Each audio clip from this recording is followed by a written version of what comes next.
Many Democrats are calling for a reassessment of priorities and a retooling of the party. To learn more, we welcome political strategist Lorenzo, Vice President of Public Affairs with Matters of State Strategies. Good to see you again. Thanks for joining us. Thank you, Ted. Thank you. All right. What happened? Well, you know what? I go back 40 years to the 1984 election. And at that time, Geraldine Ferraro's running, as vice presidential candidate, and she's talking to a bunch of union folks. And at that time, they're all supporting Reagan. And she goes, well, hey, he's going to dismantle everything that you've got going on here. He's going to, take away the ability for you to make a living. And their response was, yeah, but we're standing strong. We're standing tall. And I don't think that we as Democrats ever took that lesson from that long ago.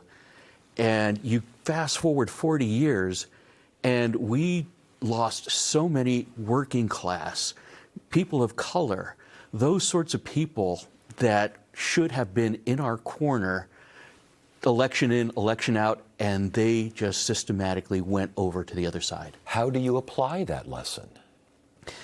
First, number one, listen. And I don't know that we've done that. We do a really good job of talking about policy and other things, but I don't know that we've taken the time to really listen to people. We can talk about the economy in a macro sense, in which, yes, the fundamentals of the American economy were far outpacing the rest of the world. But I still can't afford to put food on the table. Mm-hmm. So there's a huge disconnect. And I don't think we ever put it together that, yes, the macro dynamics have to come first, and hopefully you will be feeling it soon, because we were in a global pandemic, and sometimes it feels like we've completely forgotten that the world shut down and everything that was a result of that. President Biden, low approval ratings. President-elect Trump, he's a convicted felon. He's an adjudicated rapist. He still won. I mean, it really does, and I've used this phrase numerous times, it really does sound like America is not buying what Democrats are selling. How do you sell better? Well, part of it is Trump is probably the world's, history's greatest aggrandizer. Just everything is the best or everything is the worst. And he was able to sell that whatever we were doing was horrible. I mean, take a look at the CHIPS Act, where he was absolutely berating the CHIPS Act. The CHIPS Act is fundamentally changing the Arizona economy and is going to do so for generations to come. And if he pulls the plug on that or does something crazy with that, there goes all of our economic growth here in Arizona, and that's going to be felt very much so by every Arizonan. It can be argued that the far left is defining the Democratic message. It can be argued that the far left is basically pushing the limits of political correctness, and the electorate got tired of it and responded in kind. Does that make sense to you? It makes a lot of sense to me. I think what happens is we hear a lot about the most noisiest people or the noisiest elements of our political system. And on the left-hand side of the aisle, we don't get near as much grace as the right side. You yourself just said it, convicted felon, adjudicated rapist. All of those things, they have a lot of grace that we do not have. Why do you think that is? I think part of it is, people have grown up in a certain America that we've thought Mayberry or whatever, things that have never really existed, but we have this personification of what America can be, should be. And you have people on the left that are, well, no, the place you work is bad. The America that you think is just not a good place. And there's much to be said about that.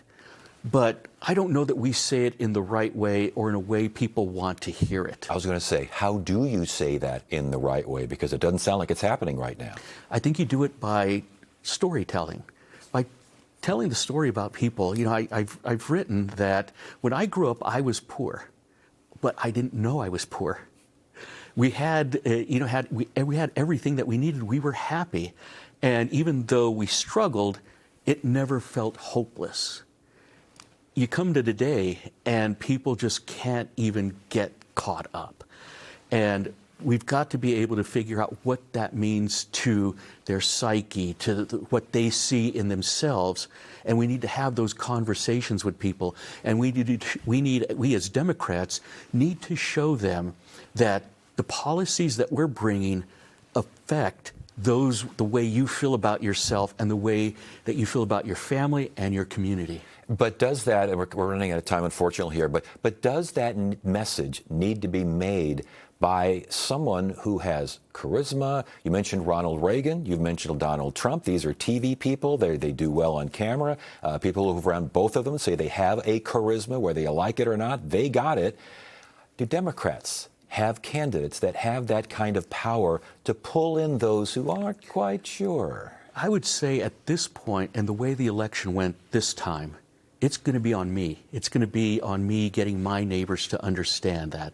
It's going to be on hundreds of thousands of people like me taking responsibility for making our country better and selling what this Democratic Party can be. And last question, real quick. This is my last question. Are Democrats thinking and talking about this, or are Democrats in denial? Denial is a river that moves fast, and we've got to get out of that river, and I hope these conversations are going to be had. I'm seeing some of the people that are running for national chair having these conversations, and hopefully we do it in a way that doesn't tear us apart, that we do some self-reflection, and number one, we just listen to the voters that have left us. Lorenzo Sierra, Matters of State Strategies. Good conversation. Good to have you here. Thank you very much.